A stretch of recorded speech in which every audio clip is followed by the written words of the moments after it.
we say the strength of love, we are talking about burning love. We are talking about what makes love, love. What makes love active and strong in a relationship. I want to say that the greatest level of relationship is friendship. The greatest level of relationship is friendship. Friendship between father and son will come to a different, level entirely. Even the relationship between God and man, if it comes to the level of friendship, that's the highest form of relationship. You remember, God said to Abraham, I will not hide anything from my friend Abraham. God called Abraham his friend because Abraham chose God as his own friend. Now, what makes friendship strong? That's what I want to discuss today, because I remember the last time we discussed about, friendship as the highest form of relationship. But what makes friendship very strong, or what can help to increase our relationship and turn it into, the highest form that we call friendship? What makes friendship very strong? I call it communication. Let me tell your neighbor, communication. The fastest way to kill the greatest friendship is lack of communication. If you don't communicate with the person you call your friend, that person will soon become your old friend. Friends are always connecting. It doesn't matter the distance, it doesn't matter the timing. When they see themselves, they connect. In fact, if you have a very good friend that you've not met for a long time, and you just call the person, or you just connect again, it will be as if you just saw when maybe just some few weeks or yesterday. Are you getting my point? Communication is the fuel of relationship. Life and death is in the power of the tongue. You can kill your relationship with your tongue, and you can nurture that relationship with your tongue. Communication. Great couples communicate well. The door to each other's hearts is through gaining access to the greatest thoughts, desires, feelings, and passion of each other's heart. Until the door of each other's heart is open, you will not be able to do what? Communicate effectively. You become intimate with God through what? Through communication. So also you become intimate with your spouse through what? Through communication. You become intimate with your spouse. There are people that are married for over 20 years and 30 years, but their level of friendship is at a low. Are you getting my point? They are not best of friends. They are husbands and wives. They are father of their children and mother of their children, but they are not best of friends. Are you getting me? Now, because it takes deep communication to open the door of each other's heart.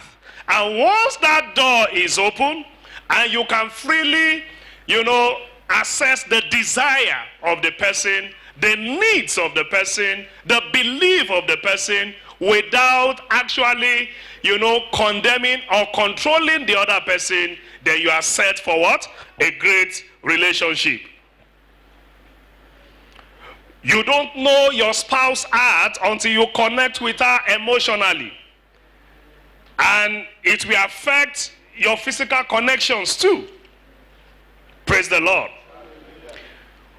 Great communication is not just about being heard, but it's about understanding what the other person is saying. Great communication is also not in what we say. it is also in how we say it.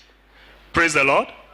When you communicate with someone, what you are saying to that person is not as important as how you communicate that to the person. Now there are levels of communication. Let me rush quickly. The first level is small talk. That's the level of communication that you have with the, the attendants in the supermarket. How are you? Good afternoon. How are you doing? I'm fine. That's the level of communication. That's the level of communication some people are enjoying in their home. Because when there are grudges, say, how are you? Fine. The husband is going. He comes back. I'm telling you, some people, they are just at the level one. Small talks. Small talks in a relationship, in a marriage relationship. That's the first level of communication. There is nothing wrong with it. It's only the level of communication that you have with a total stranger. Somebody you don't have any connection with. That's where you stay. Good afternoon, sir. The gate man, while you are coming here, you greet the person greets you. Is there anything connecting the two of you? Okay, the second level is facts. The level of facts. This level invites people to exchange facts about, the surroundings of their life. For example, do you know what the weather is saying today? Or did you hear what the newscaster said yesterday? Now, it's just about fact. You are trying to express something that actually happened. Or do you know that May 1 is our friends and partners meeting? I'm trying to express a fact. So you are communicating among yourself and you are trying to bring out a fact. It's beyond small talks, but to the level of fact. That's where some people are in their relationship, okay?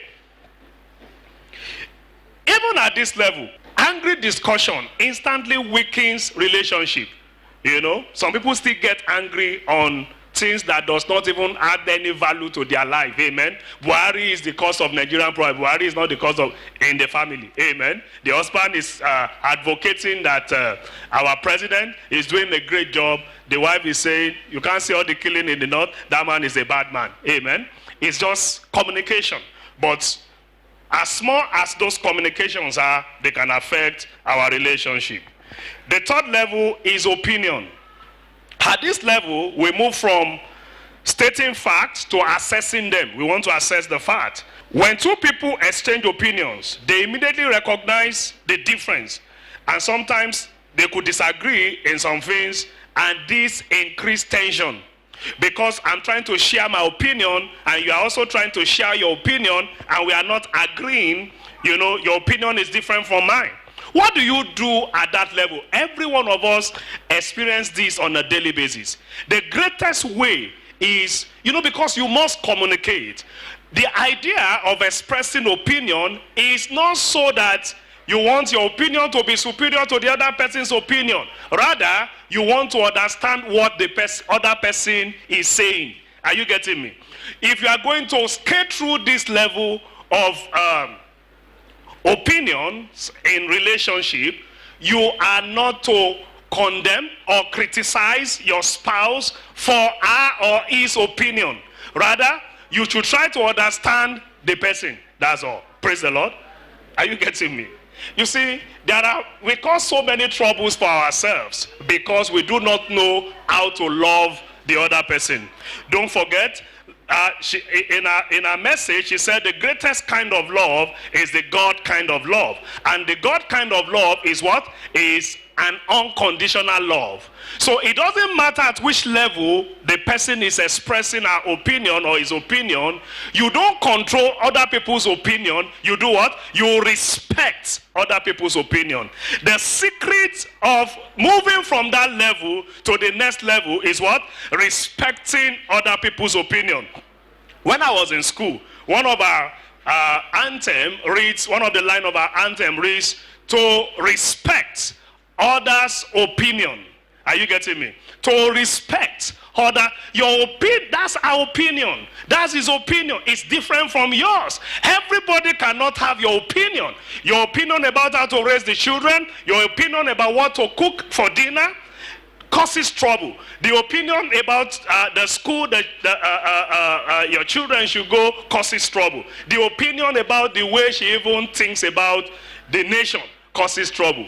Respect other people's opinion. Don't criticize your spouse's opinion. Rather, you should learn to understand her and also what? Respect her opinion. Praise the Lord. But that's a difficult one for so many men. You know why? If you don't respect her opinion, then you will be seen as trying to control her.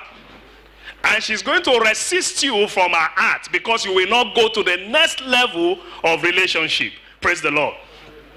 There are men that want their wives to dress in certain ways, and she has to do it. In fact, there are some men that does not allow their wife to even express their opinion in the home. You can see the level at which they are. They just move from the level of small talks to the level of fact. When it gets to the level of opinion, they are trapped. You know why? Because the woman cannot express herself in the house. The woman does not have any opinion in the house. If you are going to enjoy great relationship, you must allow your spouse to express his or her opinion freely without criticism and without controlling them. Their opinion is their opinion. Your opinion is your opinion. The secret is you must respect other people's opinion. Say with me, I must learn to respect others' opinion. I will learn to respect other people's opinion. Let's personalize it. I will learn to respect. If you're a man, say my wife's opinion. If you're a woman, say my husband's opinion. Okay, I will learn to respect my wife's opinion. It's our opinion. It may not be right, but it's our opinion. Respect our opinion. Do you understand what I'm saying? It takes a lot of wisdom to manage a home. In fact, if you cannot manage your home, then you cannot manage anything. You cannot manage an organization. You cannot manage a country. In fact, the Bible says a man that cannot take care of his own house should not be made a leader in the church. He said the pastor must be able to manage his house. These are some of the secrets of managing things. You must learn to respect other people's. In fact, God respects our opinion. You know what? Did God tell you to wear this dress today? You chose to wear it, and God respects your choice. Any church that chooses for, and you know, some people say if you want to propose to your wife, come to the pastor to tell the pastor before the pastor. That's stupid. Okay? Because God himself will never choose a man for you. That's the truth. We may be very spiritual, and our spirituality can lead us. God can lead us. But God is not the person that will choose for you. You must choose for yourself. The day God created you, he gave you that power of choice, and he's not going to do what? He's not going to abuse it. Praise the Lord. So if God gives you something and you don't want, he's not going to force it on you. It is the devil that tried to force himself on people. The Bible says, my spirit will not strive with man. It doesn't force anything on anybody. Do you understand? So God respects our opinion. You must learn to respect other people's opinion. Praise the Lord. Now let's move to the next level. If you cannot move away from this level, then you are in trouble. There is no way you can have a great relationship with anyone, and there is no way we are going to have a great relationship with your spouse in that marriage. So we must learn and break the gene of not, and the cause is not respecting others' opinion. Praise the Lord.